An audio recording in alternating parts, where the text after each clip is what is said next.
त्याग और तपस्या का दूसरा नाम है किसान। कृषि ही उसकी भक्ति है और कृषि ही उसकी शक्ति है। कृषि ही उसकी निद्रा है और कृषि ही उसका जागरण है। ऐसे ही भारतीय किसानों को खेतीबाड़ी से जुड़ी हुई बहुत सी नई लाभकारी जानकारियां देने के लिए हर रोज सुबह हम आपके साथ आते हैं। तो चलिए कार्यक्रम शुरू करने से पहले देखते हैं क्या है आज के अन्नदाता में। ड्रिप और मल्चिंग के माध्यम से खीरे की खेती कर ले अधिक पैदावार।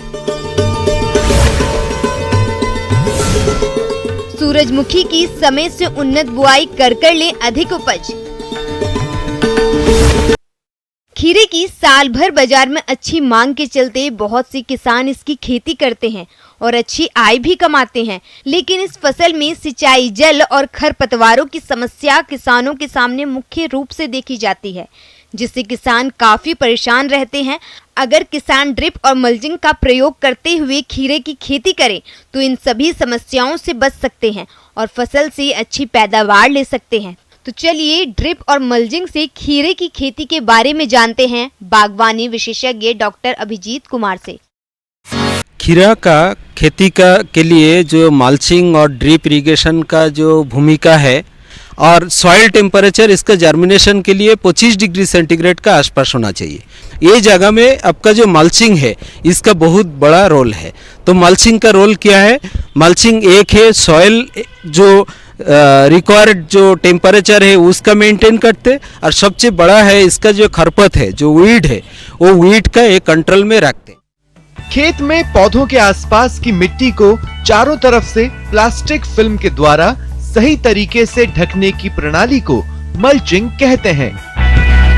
इसी तरह उपसतही ड्रिप सिंचाई कम दबाव, उच्च दक्षता वाली सिंचाई प्रणाली होती है, जिसमें फसल में पानी की जरूरतों को पूरा करने के लिए मिट्टी की सतह के नीचे ड्रिप ट्यूब या ड्रिप टेप बिछाकर सिंचाई की जाती है। इस तकनीक से खेत में पानी की नमी को बनाए रखने और वाष्पीकरण रोका जाता है। ये तकनीक खेत में मिट्टी के कटाव को भी रोकती है, साथ ही इसमें भूमि के कठोर होने से बचाया जा सकता है और पौधों की जड़ों का विकास अच्छा होता है। देखिए, ड्रिप इरिगेशन का और एक अच्छा बेनिफिट जो है, प्लांट का जो न्यूट्रिएंट चाहिए वो न्यूट्रिएंट हम लोग ड्रिप इरिगेशन से प्रोवाइड कर सकते। क्यूकम्बर के बारे में आएंगे तो जनरली दो तरीका का वैरायटीज बाजार में अवेलेबल है, जैसा स्ट्रेट 8 है, पॉइंट सेट है, पुराना वैरायटी है लेकिन बहुत अच्छा है। हिमांगी बोल के एक तो वैरायटी है, पूषा संजोग है, ये अच्छा सोलान हाइब्रिड, ये बहुत अच्छा परफॉर्म करते, जिसका यील्ड पोटेंशियल अगर ओपी से 1.5 से 2 गुना ज़्यादा फलन होते। फले फार्मर लोग ये अगर हाइब्रिड को इस्तेमाल करते तो उसका ज़्यादा फलन होगा, तो उसका इनकम भी ज़्यादा होने का चांसेस है। जिस खेत में सब्जी वाली फसल लगानी है उसे पहले अच्छे से जुताई कर लें, फिर उसमें गोबर की खाद और मिट्टी परीक्षण करवा के उचित मात्रा में खाद दें। फिर खेत में उठी हुई क्यारी बना लें, फिर उनके ऊपर ड्रिप सिंचाई की पाइपलाइन को बिछा लें। फिर 25 से 30 माइक्रोन प्लास्टिक मल्च फिल्म जो कि सब्जियों के लिए बेहतर रहती है, उसे उचित तरीके से बिछा दें। फिर फिल्म के दोनों किनारों को मिट्टी की परत से दबा दिया जाता है। इसे आप ट्रैक्टर चालित यंत्र से भी दबा सकते हैं। फिर उस फिल्म पर गोलाई में पाइप से पौधों की दूरी तय करके छिद्र कर लें। किए हुए छेदों में बीज या नर्सरी में तैयार पौधों का रोपण कर लें। दूसरा जो है, अगर प्री जर्मिनेटेड सीड्स भी हम लोग लगा सकते हैं, इसके लिए कि सीड को कम से कम 12 घंटा पानी में सोख करके रखना चाहिए। रख के अगला दिन जाके अगर इफ पॉसिबल गानी बैग जो बोरा है उसका अंदर भी थोड़ा रखने से वो स्प्राउट हो जाते, जाके उसके बाद हम लोग ये में लगा सकते। इस बात देखिए, अगर सीड ट्रीटमेंट के बारे में बोलेंगे तो ट्राइकोडर्मा से ट्रीटमेंट करना चाहिए, और आपका जो आपका कैप्टन है व थायराम है, इसका 2 ग्राम 2 से 3 ग्राम पर केजी ऑफ सीड का साथ मिला के उसका सीड को ट्रीटमेंट करके लगाने से की होगा इनिशियल स्टेज में जैसे फुसारियम विल्ट होते उससे प्रोटेक्शन हो सकते व डिफरेंट फंगल डिजीज से प्रोटेक्शन होने का चांसेस है। 1 हेक्टेयर क्षेत्र की बुआई के लिए 2 से 3.25 किलोग्राम शुद्ध बीज की आवश्यकता पड़ती है। क्यारियों में बिछी मल्च पर 90 सेंटीमीटर की दूरी पर छेद बनाकर बीज या तैयार पौध की रोपाई करें।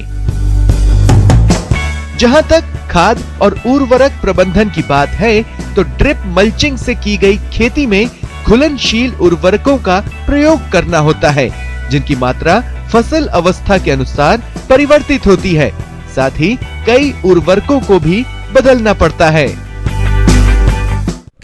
खीरा जो है ये लौतादार सब्जी है, तो इसके लिए आपका बावर और जो स्टेकिंग इसका एक बहुत बड़ा रोल है। अर्ली वेजिटेटिव ग्रोथ स्टेज जो इन जनरल लगाने का 25 से 30 दिन बाद इसका जो भाइन फैलना शुरू होते उस समय आपका 1.5 मीटर तक ऊंचा वाला माचा तैयार करके उसका ऊपर अगर फैलते तो आपका ये की होगा, इसका यूनिफॉर्म ग्रोथ भी ये होगा, उसका सनलाइट भी अच्छा होगा, उसका फ्रूट का क्वालिटी, उसका साइज शेप बहुत बड़ा होगा। और यही जो हम बाहर ये बोल रहा हूँ ये तो ज़रूर बोलेंगे शॉप यही कीजिए, इससे ज़्यादा फायदा और ज़्यादा क्वालिटी फ्रूट्स हार्वेस्ट होगा। ये थी कुछ उपयोगी जानकारियां। अब लेते हैं एक छोटा सा ब्रेक, जल्द लौटेंगे और जानेंगे कार्यक्रम में आगे क्या है महत्वपूर्ण जानकारियां। बने रहिए हमारे साथ।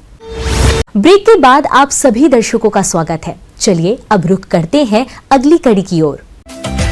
हमारे प्रदेश के अधिकतर किसान गाय और भैंसों का पालन करते हैं, लेकिन आमतौर पर इन पशुओं में दुर्गंध ज्वर की समस्या देखने में आती है, जिसका यदि समय रहते इलाज नहीं किया गया तो पशु का दूध उत्पादन काफी कम हो जाता है। तो पशुपालक भाइयों, गाय भैंसों में होने वाली दुर्गंध ज्वर रोग की रोकथाम किस प्रकार से करें, इस बारे में जानकारी दे रहे हैं पशु वैज्ञानिक डॉक्टर प्रवीण कुमार। नमस्कार किसान भाइयों, आज हम लोग मिल्क फीवर या दुग्ध ज्वर के बारे में बात करेंगे। ये एक प्रोडक्शन डिजीज से रिलेटेड है, जो अधिक दूध देने वाली जो पशुएं होती हैं और उसमें इसे बीमारी होती है, और ये इसका मुख्य कारण होता है कि कैल्शियम की कमी। दूध में वो जो पहला दूध होता है उसमें कैल्शियम की मात्रा बहुत अधिक होती है। तो अधिकतर ये जो जैसे मैं बोल रहा हूँ कि पहला दूध है, तो अधिकतर ये जो होती है बच्चा देने के बाद ये बीमारी होती है, और ये 24 से 48 घंटे में ये बीमार हो जाता है। दूध ज्वर रोग को मिल्क फीवर एवं दुग्ध बुखार के नाम से भी जाना जाता है। पशुओं के लिए ये रोग बहुत घातक सिद्ध होता है। गाय भैंस में प्रसव के 2 से 3 दिनों के अंदर इस रोग के होने का खतरा अधिक होता है। समय रहते यदि पशुओं का इलाज नहीं किया गया तो पशुओं की मांसपेशियों में लकवा भी हो सकता है। ये रोग रक्त में कैल्शियम की कमी के कारण होता है।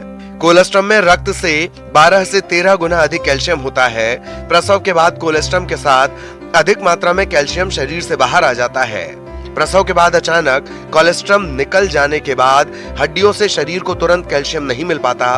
प्रसव के बाद पशुओं को संतुलित आहार नहीं मिलने के कारण भी ये रोग होता है। पशुओं के आहार की मात्रा एवं गुणवत्ता में अचानक कमी आने से भी इस रोग के लक्षण नजर आने लगते हैं। और इसमें है कि कैल्शियम की कमी होने के कारण दूध में कैल्शियम आ गया और सही मात्रा में इसको कैल्शियम नहीं मिला, या कोई कारण से हम लोग लास्ट मंथ में हम लोग इसको कैल्शियम पिलाते रहे, तो कैल्शियम पिलाते रहने से उसमें उसको कैल्शियम एब्जॉर्प्शन का जो ताकत है वो ख़त्म हो जाती है। तो वो जैसे ही बच्चा देती है तो उसके शरीर में कैल्शियम की कमी हो जाती है, और कैल्शियम की कमी होने के कारण मस्कुलर स्ट्रेंथ नहीं रहता है, मांसों में उसके इतनी ताकत नहीं रहती है और गाय बैठ जाती है। और ये ज़्यादातर 3 से 4 बियान के बाद गायों में होती है, जब दूध उसका धीरे धीरे कैल्शियम रिजर्व जो बोन होता है वहाँ से भी कैल्शियम निकलने लग जाता है, तो वो उसमें ज़्यादा होने लगता है। पशुओं में दूध ज्वर रोग 3 अवस्थाओं में होता है। दूध ज्वर रोग की पहली अवस्था में पशु प्रसव से पहले उत्तेजित हो जाते हैं, खाना पीना बंद या कम कर देते हैं, पशुओं के दांत किटकिटाने लगते हैं, पशुओं के शरीर एवं पिछले पैरों में अकड़न की समस्या शुरू हो जाती है। आंशिक लकवे के कारण पशु गिरने लगते हैं। दूसरी अवस्था में पशु गर्दन मोड़कर बैठे रहते हैं। पशुओं को उठने एवं खड़े रहने में कठिनाई होती है। पशुओं का शारीरिक तापमान सामान्य से कम हो जाता है। रोग से प्रभावित पशुओं के पैर और शरीर ठंडे हो जाते हैं। तीसरी अवस्था में पशु ज्यादातर समय फर्श पर लेटे रहते हैं। पशु बेहोशी की हालत में आ जाते हैं और उनका शारीरिक तापमान कम हो जाता है। अधिक समय तक बैठे रहने के कारण पशुओं में आफरा रोग होने का खतरा बढ़ जाता है। दूध का उस समय जैसे ही बच्चा देती है तो उस समय दूध का उत्पादन बहुत अधिक होता रहता है। गाभिन के समय में, जब बच्चा देने के समय में अगर प्रॉपर देखभाल और पूरा खान पान नहीं हुआ तो ये कैल्शियम की कमी आ जाती है और इससे पशुपालकों को जानवरों का नुकसान भी हो जाता है और साथ में उत्पादन बहुत प्रभाव होता है। उत्पादन पूरा गिर कर 10% दूध का उत्पादन रह जाता है। तो ये बहुत ही खतरनाक बीमारी है। इसके लिए हमें सबसे पहले जो है कि पार्चुरेशन से पहले जब हम लोग लगे कि आप बच्चा देने वाली है, अगर उस समय अगर हम लोग व्यवस्था कर लें, कैल्शियम उसको पिला दें। अगर नहीं उस समय नहीं पता चला, अगर अचानक ही बच्चा आ गया तो उस समय भी हम लोग कैल्शियम का जेल आता है, किसी भी कंपनी का जेल करके कैल्शियम का जेल आता है। पूरे बॉटल आते हैं, 2 बॉटल लेके, एक बॉटल उसी समय पिला दीजिए और एक बॉटल 12 घंटे के बाद पिला दीजिए। तो उससे जो है जो शरीर में कैल्शियम की कमी होगी वो उसको पूरा कर लेता है। अगर गाय दूध अधिक देने वाली है तो उसमें हम लोग एक बार और 24 घंटे के बाद एक बोतल और पिला सकते हैं। प्रसव से 3 महीने पहले पशुओं के आहार में अधिक कैल्शियम एवं फास्फोरस शामिल करें। पशुओं के आहार में सूखी घास एवं हरा चारा भी शामिल करें। प्रसव के बाद पशुओं को संतुलित आहार का सेवन कराएं। इस रोग के लक्षण नजर आने पर तुरंत पशु चिकित्सक से परामर्श करें। दूसरी व्यवस्था है कि जब गाय बच्चा देने वाली हो, लास्ट मंथ में हो, तो उस समय कैल्शियम के पिलाना उसको बंद कर दें। उसको ऊपर से सप्लीमेंट के रूप में बहुत से किसान भाई कैल्शियम देते हैं, तो उसको नहीं देना चाहिए। उसके जैसे ही बच्चा देती है उसके बाद हम लोग कैल्शियम को शुरू कर सकते हैं, लेकिन लास्ट के महीने में न दें तो ये बीमारी नहीं होगी। लेकिन एक बार जब अगर ये बीमारी हो गई, जब देखे कि बच्चा देने के कुछ घंटे के बाद, 24 घंटे 48 घंटे के बाद अगर वो बैठ गई है, तो हम लोग को इसका उपचार करना चाहिए। और उपचार करने के लिए जो उचित मात्रा में जो कैल्शियम का जो है वो नस के द्वारा इसमें चढ़ाया जाता है। लेकिन ये बहुत ही डेलिकेट होता है, इसलिए पशु चिकित्सक के सलाह पर ही वहाँ पर और उनके प्रेजेंस में, उनके उपस्थिति में ही इसकी इलाज करानी चाहिए। अगर देरी हो गई और गाय बैठ गई तो फिर वो खड़ी नहीं हो पाती है, फिर दूसरा डॉनर्स काउ सिंड्रोम में चला जाता है और वो कभी खड़ी नहीं हो पाएगी। आगे और भी है कुछ रोचक जानकारियां, पर यहाँ पर रुकेंगे एक और ब्रेक के लिए। जल्द हाजिर होते हैं। आज एक बार फिर से आप सभी दर्शकों का अन्नदाता कार्यक्रम में स्वागत है। बढ़ते हैं अगली प्रस्तुति की ओर। जैसा कि पिछले कई महीनों से तेल की कीमतें आसमान छू रही हैं और ऐसे में जो किसान सूरजमुखी की खेती करना चाहते हैं, वे किसान इस फसल से अधिक उपज लेने के लिए वैज्ञानिक तकनीक से बुआई करें। तो आप किस प्रकार से करें सूरजमुखी की खेती, देखिए हमारी ये खास रिपोर्ट। सूरजमुखी, जिसे तिलहनी फसल के रूप में जाना जाता है और बेहतर मुनाफा देने के कारण इसे नकदी फसल के रूप में भी जाना जाता है, पिछले कुछ वर्षों से अपनी उत्पादन क्षमता और अधिक मूल्य के कारण सूरजमुखी की खेती प्रदेश के किसानों में लोकप्रिय होती जा रही है।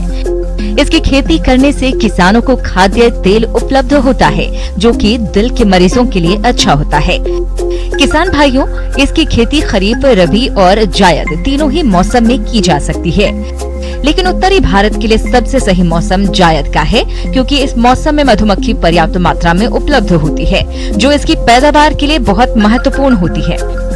इसलिए हमारे जिन किसान भाइयों के खेत आलू, सरसों या अन्य फसलों से खाली हो रहे हैं, तो वो किसान इस समय सफलतापूर्वक सूरजमुखी की खेती करके अच्छा लाभ कमा सकते हैं। जायद मौसम में सूरजमुखी की खेती का सही समय 15 जनवरी से 15 फरवरी है, लेकिन ध्यान रहे कि इसकी बुआई के समय धूप अच्छी खिली हो। किसान भाइयों, इसकी खेती के लिए अच्छे जल निकास वाली दोमट मिट्टी जिसमें जैविक पदार्थ अधिकांश मात्रा में हो, अच्छी होती है।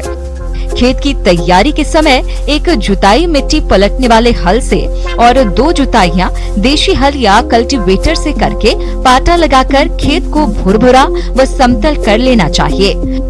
अब बात आती है खाद और उर्वरक प्रबंधन की। तो 20 टन सड़ी हुई गोबर की खाद, 125 किलोग्राम यूरिया, 130 किलोग्राम डीएपी और 70 किलोग्राम एमओपी प्रति हेक्टेयर प्रयोग में लाएं, जिसमें यूरिया की 40 किलोग्राम और अन्य खाद उर्वरकों की पूरी मात्रा बुआई के समय दें। और शेष यूरिया का प्रयोग आप खड़ी फसल में 2 बार में टॉप ड्रेसिंग के रूप में कर दें, जिससे आपकी फसल की बढ़वार अच्छी होगी।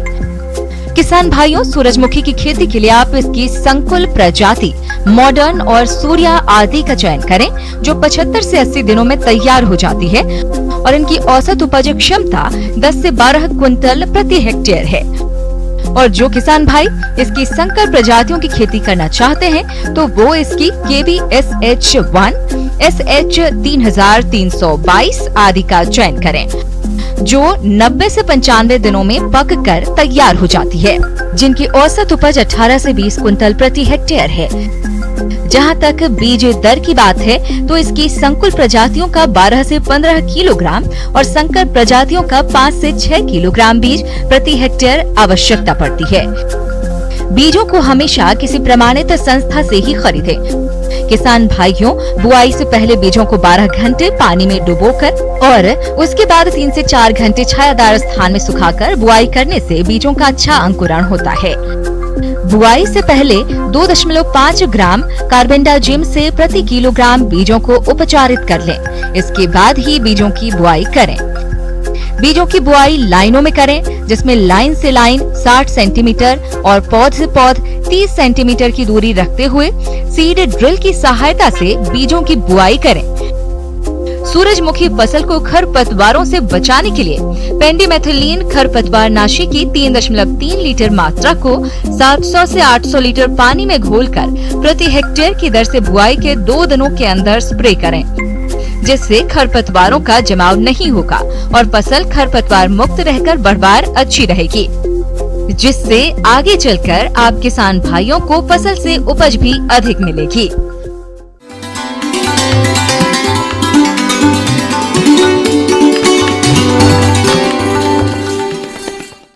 अन्नदाता हेल्पलाइन निशुल्क फोन संपर्क सेवा के माध्यम से आपकी द्वारा पूछी गई समस्याओं में से 1 या 2 महत्वपूर्ण समस्याओं को हम अपने कार्यक्रम में शामिल करते हैं। इसी के तहत आज की चयनित समस्या और उसका जवाब इस प्रकार है। अन्नदाता निशुल्क हेल्पलाइन में आज हमने जिस प्रश्न को कार्यक्रम में शामिल किया है, उसे पूछा है दलपुरा जिला बांसवाड़ा के किसान रमेश कुमार ने। आपके आम के पौधों में पुष्प गुच्छ बन रहे हैं, आप इसके नियंत्रण पर जानकारी चाहते हैं, तो रमेश कुमार जी आपकी जानकारी के लिए प्रस्तुत है कार्यक्रम का ये अंश। हम चर्चा करेंगे मैंगो माल फॉर्मेशन, जो एक कारिकी विकार होता है आम में, उसके बारे में। तो मैंगो माल फॉर्मेशन हम साधारण भाषा में कहते हैं कि गुच्छा बन जाता है उसमें फूलों का। तो ये मैंगो माल फॉर्मेशन के 2 कारण से होता है, या यूँ कह सकते हैं कि 2 प्रकार के होते हैं। पहला होता है वानस्पतिक कारिकी विकार होता है मैंगो माल फॉर्मेशन, दूसरा होता है फूल आते समय इसमें मैंगो माल फॉर्मेशन हो जाता है। वानस्पतिक वृद्धि जब होती है उस समय की बात करते हैं, तो उसमें क्या होता है कि जैसे हम सीडलिंग स्टेज पे बात करेंगे, तो जब पौधा छोटा रहता है यानी कि 3-4 महीने का, उसी समय उसमें मैंगो माल फॉर्मेशन आ जाता है। फलों का राजा आम भी आज के समय में कीट रोगों के प्रकोप से अछूत नहीं है। आम के पेड़ों में लगने वाला एक रोग है गुम्मा। इस रोग के कारकों में फ्यूजेरियम सबगल लूटिनेशन नामक फफूंदी का उल्लेख होता है, लेकिन अनेक विशेषज्ञों का मानना है कि इस रोग का कारण पौधे में होने वाले हार्मोनों का असंतुलन है।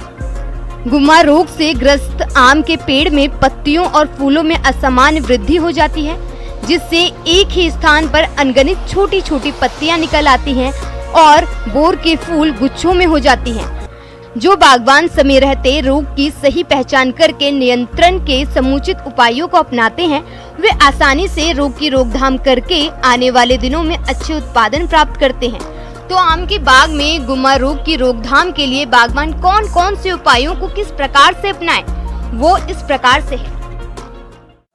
तो इसमें हमें क्या करना है कि अक्टूबर के पहले या दूसरे सप्ताह में, लगभग ये मान लीजिए कि आप 20 अक्टूबर के आसपास, यदि हम जो NAA नेप्थलीनिक एसिटिक एसिड होता है, जिसको हम प्लानोफिक्स के नाम से बाजार में लेते हैं, उसका हम यदि स्प्रे कर देते हैं 200 ppm कहें तो 200 मिलीग्राम 1 लीटर पानी में यदि उसका स्प्रे करके, और उसके बाद में हर 15 से 20 दिन के अंतराल पे यदि स्प्रे करते रहेंगे तो मैंगो माल फॉर्मेशन से काफ़ी हद तक हम नियंत्रण हो जाता है।